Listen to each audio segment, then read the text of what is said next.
Allah is describing a culture, a society where lying is normal.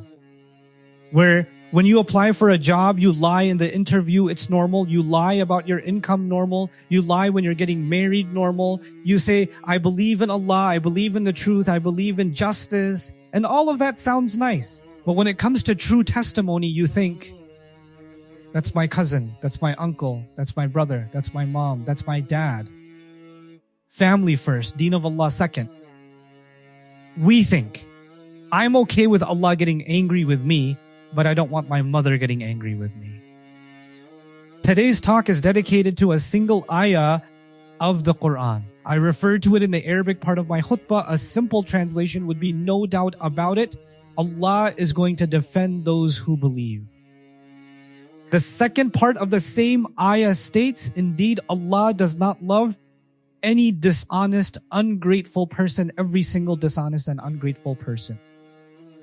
So, there are two statements in one ayah that Allah includes. In the study of the Arabic language, there is a concept called taqid. It means when you are speaking to someone who isn't very confident about what you are saying. Sometimes when you speak to someone, they already trust you before you even begin. For example, you already trust your doctor before they open their mouth. You trust your lawyer. A student trusts that their teacher knows what they are talking about. But when you are speaking to a car salesman or someone trying to sell you something, you have some skepticism. And it shows on your face. A good salesman uses different tactics to try to convince you and put confidence in you.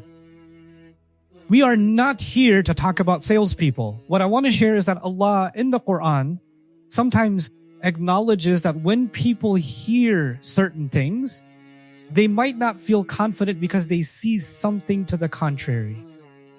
One of the tools in Arabic which is used when you see inna at the beginning of a statement is translated as certainly or without a doubt. Allah uses that to remove any lack of confidence. It is Allah speaking, and He is speaking to the believers. We don't need to be convinced that Allah speaks the truth, but He uses this tool to reinforce the message. For example, consider the ayah where Allah says, by time indeed mankind is in loss. Everyone knows that. But when you see human beings making a lot of money, being very successful, and being loved by everyone, they don't look like they are suffering loss, they look like they are enjoying gain. And yet Allah says every single human being is in loss. It is hard to do the math between those two things because at the surface level, it looks like a contradiction. But when you are invited to think deeper, you realize it is true. Allah says in this ayah, no doubt about it, Allah will defend those who believe. The word yudafi in Arabic is not just defending, it means an attack is coming your way, and that attack is being pushed away. The fa is pushing. So, anything harmful coming your way is being warded off and deflected like a shield. But when you hear that and then see plenty of believers who are not defended people who did good but were harmed, robbed, falsely accused, imprisoned, or even killed, the question arises, how come Allah didn't defend them? There are many answers to that question. But we have to focus on one, because time is limited. Allah, in His system of justice, says, and fear a trial which will not strike those who have wronged among you exclusively. There is justice for the individual, and there is justice for a society. In this ayah, Allah is commenting on society, specifically the Muslim Ummah. He is saying Allah will defend the community of believers. But the latter part of the ayah states, indeed, Allah does not love anyone who is dishonest, a cheater, and extremely ungrateful. This raises a hard question. Is it possible that someone who claims to believe can be dishonest or ungrateful? Allah is explaining something here. He didn't use the word hates. He said He does not love. Let's understand this in layers. When the Muslims saw the Quraysh making advances for over 10 years, humiliating the Prophet, attacking him, expelling him from Makkah, and going to war with him, they saw the Quraysh getting away with it.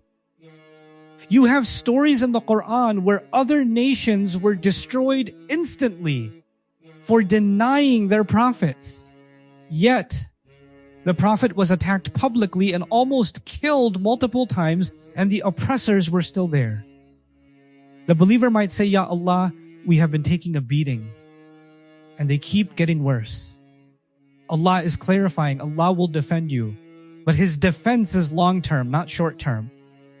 And just because they are winning temporarily does not mean Allah loves them. Now, let's look at the word khawan.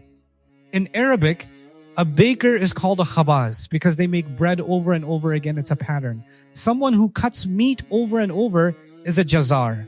Similarly, khawan describes someone who cheats repeatedly.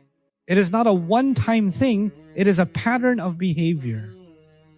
Allah is describing a culture where cheating is normal. When you apply for a job, you lie in the interview normal. You lie on your resume, your taxes, your income, or when getting married, it's all considered normal because the behavior is constantly repeated. Now let's look at the origin of the word. If someone has an internal weakness, that is called wan in Arabic. When your legs get so tired you can't walk straight, or when a rope used to pull a bucket from a well keeps dragging against a pulley and getting thinner and thinner until it snaps, that is wan. A person may have principles, but little by little they compromise like a rope getting weaker. Nobody becomes a criminal or a liar overnight. It happens with repeated behavior until it becomes a habit. People lie because they are trying to protect themselves from the police, from losing money, or from humiliation. They think they are defending themselves, but Allah is the only true protector. Finally, Allah mentions kafur. This is different from kafir, said. It means someone who is extremely ungrateful. In this ayah, the opposites are not believer versus disbeliever, but believer versus deceiver/ungrateful person. Because when you decide to speak the truth, even if it damages you, the angels record a treasure for you. Allah stands with those who have taqwa. If you lie and cheat to gain people's sympathy or support, what did it cost you? It cost you Allah's support, Allah's forgiveness, and Allah's mercy. You are running after people's approval, but you are losing Allah's approval. How ungrateful is that? In the end, you and I have to decide whose support we are running after. Unfortunately, we belong to many cultures where lying, cheating, and stealing have become normalized. We may be people who pray, fast, and say Alhamdulillah, but when a family member lies or commits a wrong, our religion changes to family first, deen second. We are more afraid of our uncle or cousin than we are of Allah. I leave you with this contrast. When Allah describes the dishonest, He describes a rope that is thinning and about to break. On the opposite end, when He describes the believer, He describes someone holding onto a chain like the anchor of a ship, a chain that cannot break. What are you holding onto? How easily do your principles break? Are you holding onto a thinning rope or are you holding onto a chain? May Allah make us among those who fulfill the first part of this ayah and not the second.